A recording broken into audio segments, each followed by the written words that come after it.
भाई शंकराचार्य? तुम आरक्षण पे सवाल उठाते हो, तुम कौन सा इंट्रेंस एग्जाम दे के शंकराचार्य बने? कितना नंबर लाए थे? कब हुआ था एग्जाम जो शंकराचार्य बन गए? किस बात का शंकराचार्य? कौन बनाया? कहाँ बनता है?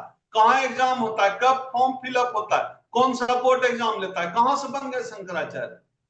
और आरक्षण पे सवाल उठाते, कितना नंबर लाए थे इंट्रेंस एग्जाम में? शंकराचार्य बनने के लिए आरक्षण पे सवाल उठाता है।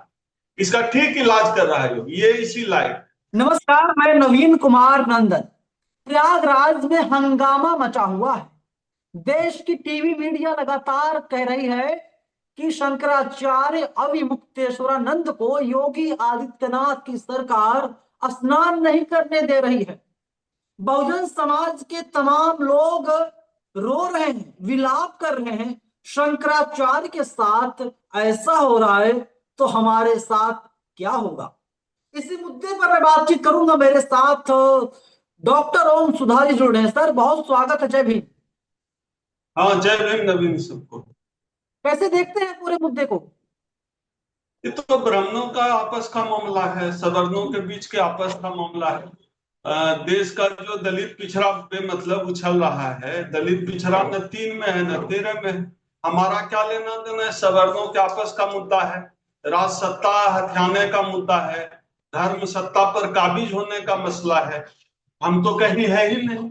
ये बेगानी शादी में अब्दुल्ला दीवाना, अगर हमारे लोग दलित पिछड़े आदिवासी समाज के लोग अगर इसमें अपना फालतू का टैग करा रहे हैं, इनको बेवकूफों को समझना पड़ेगा। आपकी औकात है कि आप जो है किसी शंकराचार्य के पक्ष में खड़े हो जाएंगे? शंकराचार्य कुछ भी बोले तो सत्ता में इनके लोग हैं, आपकी औकात है बचा देने? जो इनको बचाने के लिए शंकराचार्य के पक्ष में खड़ा हो रहा है, पहले जाके अपना आईना में मुंह देख ले। औकात है कि इनको बचा लेंगे? ये शंकराचार्य को बचाएंगे? औकात है? मुंह देखा अपना आईने में? अपने से मतलब रखिए। आपका हक अधिकार छीना जा रहा है। आज भी जो है देखिए दलितों की क्या हालत है। आज भी देखिए बाबा साहब को लेकर जो है किस तरह जो है जहर उगला जा रहा है। किसके पक्ष में खड़े होते हैं? वो जो है वो ये जो शंकराचार्य है, ये जो है वो आरक्षण के खिलाफ बकता रहता है। बाबा साहब अम्बेडकर को लेकर इसने जिस तरह से अम्बेडकर अम्बेडकर कहा है, इस बेवकूफ को पता नहीं है कि बाबा साहब डॉक्टर अम्बेडकर का नाम सम्मान से लिया जाता है। तो इनकी दिक्कत यह है, ये जो शंकराचार्य है इसका ठीक कर रहा है योगी, इलाज ठीक कर रहा है। ये आदमी इसी लायक है। और कौन बनाया भाई शंकराचार्य? तुम आरक्षण पे सवाल उठाते हो, तुम कौन सा इंट्रेंस एग्जाम दे के शंकराचार्य बने? कितना नंबर लाए थे? कब हुआ था एग्जाम जो शंकराचार्य बन गए? किस बात का शंकराचार्य? कौन बनाया? कहाँ बनता है? कहाँ एग्जाम होता है? कब फॉर्म फिलअप होता है? कौन सा बोर्ड एग्जाम लेता है? कहाँ से बन गए शंकराचार्य? और आरक्षण पे सवाल उठाते, कितना नंबर लाए थे इंट्रेंस एग्जाम में? शंकराचार्य बनने के लिए आरक्षण पे सवाल उठाता है। इसका ठीक इलाज कर रहा है ये इसी लायक। ये आदमी दलित विरोधी है, ये आदमी आरक्षण विरोधी है, ये व्यक्ति संविधान विरोधी है। और इसको योगी आदित्यनाथ से वैचारिक मतभेद भले हो सकता है, लेकिन योगी आदित्यनाथ एक चुने हुए मुख्यमंत्री है। तुम चुना हुआ है शंकराचार्य हो। चुने हुए मुख्यमंत्री के खिलाफ ऐसी भाषा का इस्तेमाल ये आदमी कैसे कर सकता है? कायदे से तो इस आदमी को शंकराचार्य को जेल में होना चाहिए। इसकी औकात कैसे? इसकी भाषा देखिए, अम्बेडकर अम्बेडकर अम्बेडकर कैसे बोलता है। इसकी डॉक्टर औकात अम्बेडकर। कैसे? हाँ, एक चुने बाबा हुए साहब। मुख्यमंत्री के खिलाफ ऐसे असंवैधानिक तरीके से बात कर रहा है। इसकी औकात कैसे हुई? इसकी हिम्मत कैसे हुई? इसको जेल में होना चाहिए। शंकराचार्य और मुक्तेश्वरानंद को जेल में डालने की मांग आप कर रहे हैं? बिल्कुल। ये चुने हुए मुख्यमंत्री के खिलाफ एक आदमी जो कि स्वघोषित शंकराचार्य बना फिरता है, एक चुने हुए मुख्यमंत्री के खिलाफ जिस तरह की भाषा का प्रयोग कर रहा है, यह जो है यह संवैधानिक मर्यादाओं का उल्लंघन है। शंकराचार्य क्या होता है? कौन पोस्ट है?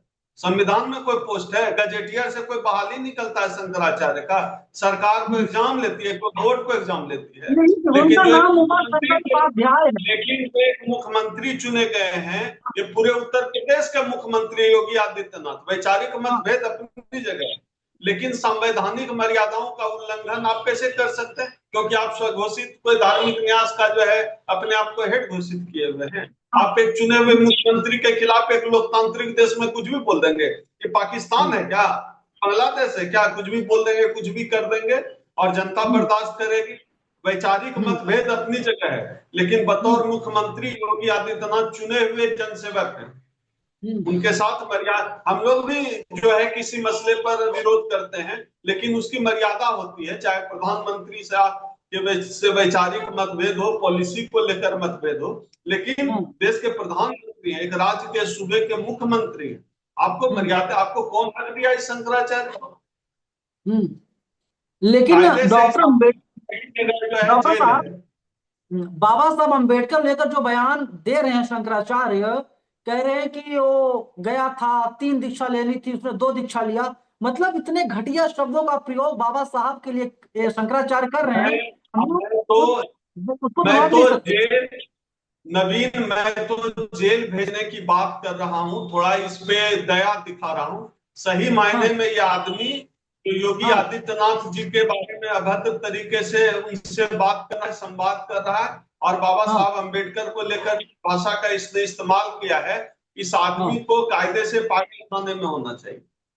इसको समझ नहीं है कि आप देश में हैं और देश के संविधान निर्माता के खिलाफ, संविधान निर्माता के बारे में, आप एक देश के एक सूबे के चुने हुए मुख्यमंत्री के बारे में आप किस भाषा का प्रयोग कर रहे हैं? आप सिर्फ किस दंभ में है? आप कौन, किस बात का शंकराचार्य? आपका मठी, तीनों मठी आपको इग्नोर करता है। किस बात का शंकराचार्य बने? आपको समझना चाहिए कि अविमुक्तेश्वरानंद का असली नाम जो है उमा शंकर उपाध्याय है। उनके नाम में ही उपाध्याय जुड़ा हुआ, इसलिए महान है, शंकराचार्य हैं। ना उपाध्याय के बारे में तो जो एक बाबा जिसका आंख खराब है, क्या नाम है उस बाबा का? वो बाबा तो बोला था उपाध्याय ब्राह्मण के बारे में। तो नवीन, हम लोगों को ये, इसलिए मैंने शुरुआत में ही कहा कि जो है ये ब्राह्मणों के बीच का मामला, इन लोगों को आपस में सलटने देते हैं। हम लोगों का इसमें है क्या? लेकिन हम लोगों का इतना जरूर है कि आप एक लोकतांत्रिक देश में, जहां एक देश का संविधान है, आप संविधान निर्माता के बारे में गलत तरीके से गलत बयानी करते हैं। आप जो है एक संविधान की शपथ लेकर एक सूबे के जो है चुने हुए मुख्यमंत्री के बारे में अनसंट बोलते हैं। ये क्या है? ये गलत है। यहाँ हर जनता का अधिकार है कि आपको टोकेगा, रोकेगा, और आप ये मानसिक विक्षिप्त की भाषा है, इस तरह की भाषा का इस्तेमाल करना। योगी आदित्यनाथ जी के बारे में जो कहा गया है, ये कोई विक्षिप्त व्यक्ति ही इस भाषा का इस्तेमाल कर सकता है। अब आपको कुछ लोग बोलेंगे कि आप भाजपा के आदमी हैं, कमेंट बॉक्स में लिखेंगे जरूर। नवीन, मैं देश के संविधान पे यकीन करता हूँ। वैचारिक मतभेद अपनी जगह है, लेकिन आप एक चुने हुए मुख्यमंत्री, उस पद का तो आपको सम्मान करना होगा, क्योंकि उसी संविधान का शपथ लेकर आप गलत करेंगे तो उस पर भी उंगलियां उठेगी। लेकिन भाषा आपको ठीक रखनी होगी। हम लोग भी आलोचना करते हैं, हम लोग भी प्रतिरोध करते हैं, लेकिन उसकी भाषा संयमित होनी चाहिए। आप क्या बोल रहे हैं, किसे बोल रहे हैं, किसके बारे में बोल रहे हैं? आप बताइए, यही बात अगर जिस भाषा का इस्तेमाल इस शंकराचार्य ने किया है, उस भाषा का इस्तेमाल कोई और करेगा तो निश्चित रूप से अब तक जेल में होता। तो कानून को भी, मुझे लगता है, और प्रशासन को भी निष्पक्ष होकर कार्रवाई करनी चाहिए और इस मानसिक विक्षिप्त व्यक्ति को जेल में डालना चाहिए, और जो है माननीय न्यायालय को भी इस मामले में स्वतः संज्ञान लेकर इस व्यक्ति को जो है पकड़ के सीधे अंदर ठेल देना चाहिए। योगी आदित्यनाथ को औरंगजेब की औलाद बता रहे हैं। आप बताइए, ये कोई भाषा है बोलने की? यही मुझे इसी बात से आपत्ति है। हम लोग लगातार फासिस्ट फोर्सेस, मनुवादी फोर्सेस से हम लोग लगातार जो है हम लोग लड़ाई कर रहे हैं, लेकिन इस भाषा का इस्तेमाल हम लोग क्यों नहीं करते? वैचारिक लड़ाई अपनी जगह है, लेकिन इस भाषा का इस्तेमाल, देखिए, कोई किसी के साथ गलत करे, हम लोग हमेशा सच के साथ और सही न्याय का पक्ष लेते हैं। बाबा साहब अम्बेडकर ने हमें यही सिखाया। हम कभी किसी को अपमानित करने की बात नहीं करते हैं। हम मनुवाद पर बात करते हैं, हम ब्राह्मणवाद के खिलाफ बात करते हैं, हमें जाति के वर्चस्व के खिलाफ बात करते हैं। हम किसी व्यक्ति विशेष के खिलाफ नहीं होते, हम अपने समाज के हक अधिकार की बात करते हैं तो हमारा एक आलोचना का स्तर होता है, एक तरीका होता है। ये नहीं कि हम लोग कहते हैं किसी को फलाना की औलादो चिलाना, ये क्या भाषा है? ऐसे आप कैसे बोल सकते हैं, वो भी एक चुने हुए मुख्यमंत्री के खिलाफ? इसका मतलब है कि देश में जो है, या आप धर्म ध्वजा उठाकर आप कुछ भी बोल सकते हैं। देश में संविधान का राज है, कोई मनुस्मृति का राज है क्या कि आप चुने हुए मुख्यमंत्री, चुने हुए प्रधानमंत्री के बारे में कुछ भी बोल देंगे अभद्र? आपको आलोचना करना है, संयमित भाषा में करिए, संवैधानिक तरीके से करिए, हम आपके साथ खड़े होंगे। लेकिन आप इस तरह मर्यादित बात कोई भी करेगा, चाहे हमारे पक्ष का आदमी हो या उसके पक्ष का आदमी हो, गलत सबके लिए गलत। आप आलोचना करिए, आलोचनाओं का स्वागत है, हमारी भी आलोचना होती है, हम भी आलोचना करते हैं, लेकिन भाषा जो है आपकी सही होनी चाहिए और संवैधानिक दायरे में होनी चाहिए। नवीन, लेकिन योगी आदित्यनाथ गलत कर रहे हैं ना। शंकराचार्य बार बार दोहरा रहे हैं कि योगी आदित्यनाथ अपनी सीमाओं को लगातार लांघ रहे हैं। नहीं, योगी आदित्यनाथ अगर अपनी सीमाओं को लांघ रहे हैं तो फिर आप उसके लिए उस मुद्दे पर बात करिए, कहां कौन सी सीमा लांघी, उस पर बात करना होगा। जैसे रिजर्वेशन रोस्टर का पालन नहीं होता है उत्तर प्रदेश में, तो हम विरोध करते हैं ना। आप जैसे जो है विद्यार्थियों पर मैं बिल्कुल लाठीचार्ज रोक रहा करते हूं हैं, हम आपको। विरोध करते हैं। डॉक्टर साहब एक बात बताइए आप मुझे ईमानदारी के साथ। मुझे कांशीराम साहब याद आ रहे हैं। कांशीराम साहब ने साफ तौर पर कहा था कि हम बहुजन की बात करेंगे, बहुजन समाज की बात करेंगे, अपने लोगों की बात करेंगे। लेकिन यहां पर बहुजन समाज से ही आने वाले पीडीए के संरक्षक अखिलेश यादव जी खुलेआम शंकराचार्य का पक्ष ले रहे हैं। लग रहा है कि उनको इसका माइलेज मिल जाएगा। और ब्राह्मण समाज फिर भी अखिलेश यादव को स्वीकार नहीं कर पा रहा है। ये अखिलेश यादव की मजबूरी है या अखिलेश यादव इस गलत फहमी के शिकार हो गए हैं कि वे इस मुद्दे को उठाएंगे तो इसके जरिए उत्तर प्रदेश के मुख्यमंत्री बन जाएंगे? ये बहुजन समाज के बहुत से नेताओं को ये भ्रम रहता है कि हम्म। सवर्ण उनके पक्ष में वोट करेगा, ब्राह्मण उनके पक्ष में वोट करेगा। हाँ। और इस गलत फहमी से मेरी अखिलेश यादव जी से बहुत अच्छे और सुलझे हुए नेता हैं, मैं उनका बहुत सम्मान भी करता हूँ। हाँ। अखिलेश यादव जी से जब मेरी व्यक्तिगत मुलाकात हुई थी तो यह बात मैंने उनको व्यक्तिगत स्तर पर भी कहा था। उन्होंने कोई हाँ। मंदिर के बारे में वो बता रहे थे, तो उस हाँ। समय मैंने उनको व्यक्तिगत तौर पर कहा था, तीन ही लोग थे कमरे में, मैं था, अखिलेश यादव थे और एक नेता थे, तो मैंने अखिलेश जी को कहा था आप कितना भी कुछ कर लीजिए अखिलेश जी, सवर्ण हाँ। वोट आपकी तरफ नहीं आए, क्योंकि सवर्ण वोट जो है पूरी मेच्योरिटी के साथ उसका हित जिस तरफ रहेगा उसी तरफ जाएगा। अभी सवर्ण वोट का हित जो है बीजेपी की तरफ है, कभी ये कांग्रेस की तरफ भी था, कभी बहुजन समाज पार्टी के साथ भी वोटर खड़ा हुआ, अभी भारतीय हाँ। जनता पार्टी के साथ का हित पूरा हो रहा है।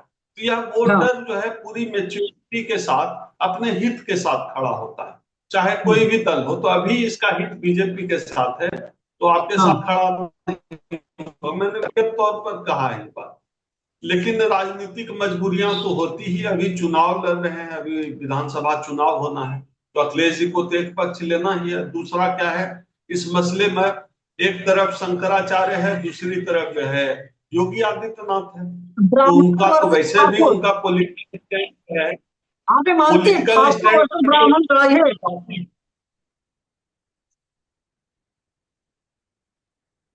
ये जी लड़ाई जो नवीन, है, आवाज नहीं आई। ये लड़ाई जो है ठाकुर वर्सेस ब्राह्मण। तमाम ब्राह्मण जो हैं वे लोग अब शंकराचार्य को अपना समर्थन दे रहे हैं। और जो सत्ता में अब रहना मजे चाहते हैं ले रहे हैं, नवीन वे मजे लोग। ले रहे हैं लोग। नहीं, हाँ। लोग नेता जो हैं, जो अखिलेश यादव टाइप जो नेता हैं, लोग तो मजे ले रहे हैं ना बीच में, कि जो है हाँ। योगी का पांव इधर या कांग्रेस भी इसमें मजा लेगी। लेकिन हाँ। बहुजन समाज के जो लोग हैं उनको इसमें कोई स्पेस नहीं है मजा लेने का। बहुजन हाँ। समाज का आदमी अगर को लगता है कि शंकराचार्य के पक्ष में खड़े हो जाएंगे, उसको बचा लेंगे, तो ये गलत फहमी में है।